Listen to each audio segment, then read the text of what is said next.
Baiklah, di sini saya akan menjelaskan mengenai potensi obat lignan dari tumbuh-tumbuhan.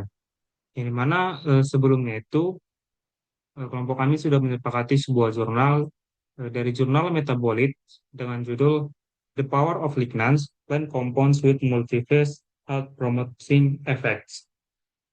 Yang dimana jurnal ini sudah terindeks fokus dengan kualitas Q2 yang bisa kita lihat di layar dan juga sudah saya terjemahkan ke dalam bahasa Indonesia. Yang dimana di dalam jurnal ini dikatakan bahwa lignan itu terbukti memiliki efek eh, berbagai efek farmakologis seperti antioksidan, antiinflamasi, dan modifikasi hormonnya di mana sifat-sifat ini berkontribusi pada peran potensialnya dalam mendukung kesehatan kardiovaskular. Jadi intinya itu lignan ini memiliki berbagai khasiat farmakologis yang dapat digunakan sebagai obat untuk beberapa pengobatan-pengobatan tertentu. Namun, di dalam jurnal ini juga dikatakan bahwa senyawa lignan ini ternyata memiliki efek toksik. Contohnya itu seperti lignan turunan benzofuran, yang dimana eh, telah menunjukkan bahwa senyawa ini memiliki efektivitas sebagai anti jamur, tetapi memiliki efek toksik pada sel mamalia. Sehingga singkatnya itu senyawa ini menjanjikan efek aktivitas antimikrobanya, namun menimbulkan eh, efek samping atau menimbulkan sifat toksik pada sel mamalia.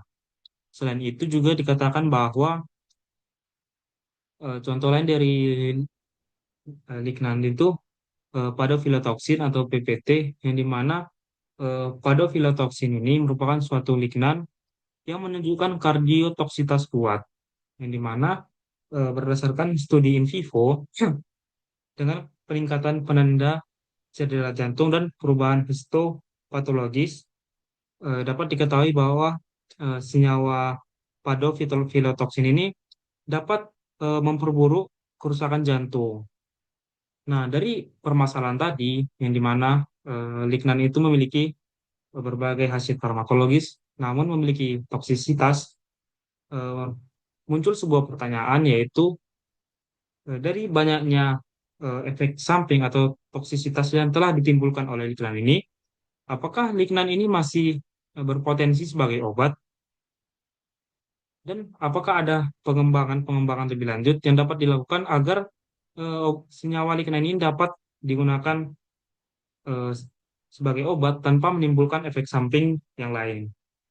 Kemudian saya mencari jawabannya dan menemukan sebuah jurnal dari jurnal eh, Plantamed dengan judul Safety and Toxicology of Magnolol dan N. Hagnothiol, yang dimana jurnal ini sudah terindeks Scopus dengan kualitas Q2 yang bisa kita lihat di layar dan juga sudah saya terjemahkan ke dalam bahasa Indonesia.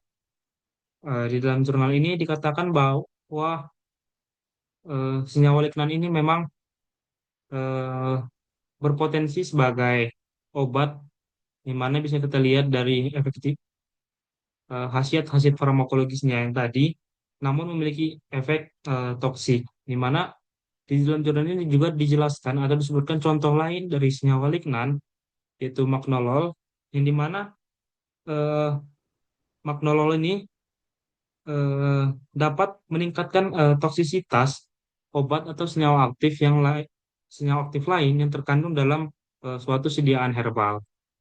Selain itu, menurut Institut Penelitian Nasional Pengobatan Tiongkok bahwa eh, senyawa ini memiliki toksisitas rendah jika diberikan secara oral, sehingga dapat kita ketahui bahwa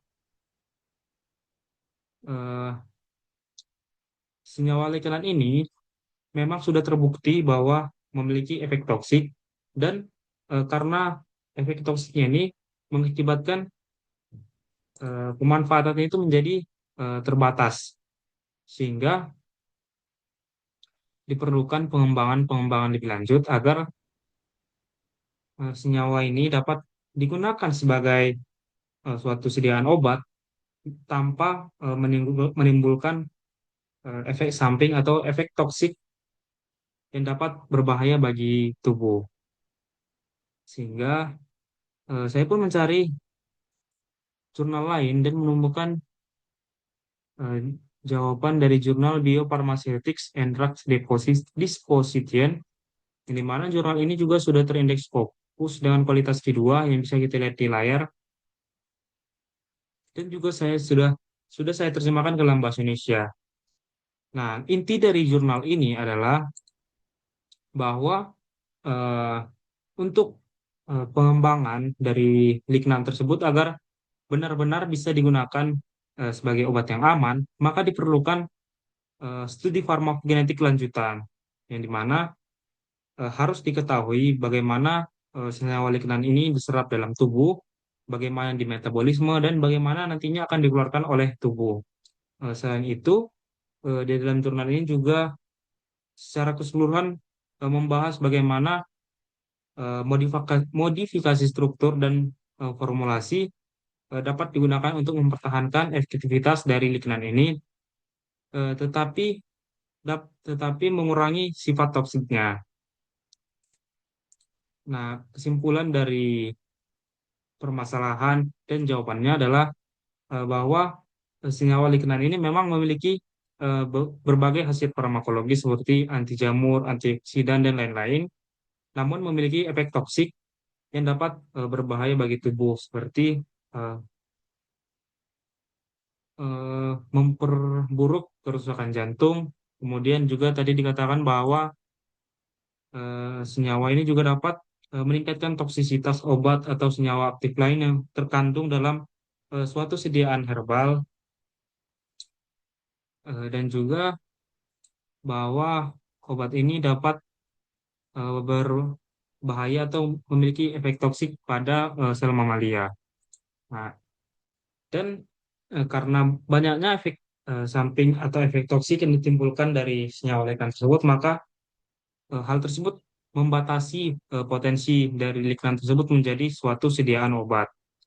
Dan untuk eh, pengembangan selanjutnya agar lignan tersebut dapat benar-benar digunakan sebagai suatu sediaan obat, maka diperlukan studi farmakokinetik, yang di mana harus diketahui bagaimana obat ini diserap di dalam tubuh, bagaimana obat ini nantinya akan dimetabolisme di dalam tubuh, dan bagaimana nantinya obat ini akan dikeluarkan juga dari dalam tubuh. Selain dari studi farmakokinetik ini, juga dapat dilakukan modifikasi struktur, yaitu agar senyawa lignan tersebut dapat mempertahankan aktivitasnya sebagai eh, antioksidan, anti jamur, dan lain-lain, namun mengurangi efek toksiknya. Demikian yang bisa saya sampaikan. Terima kasih.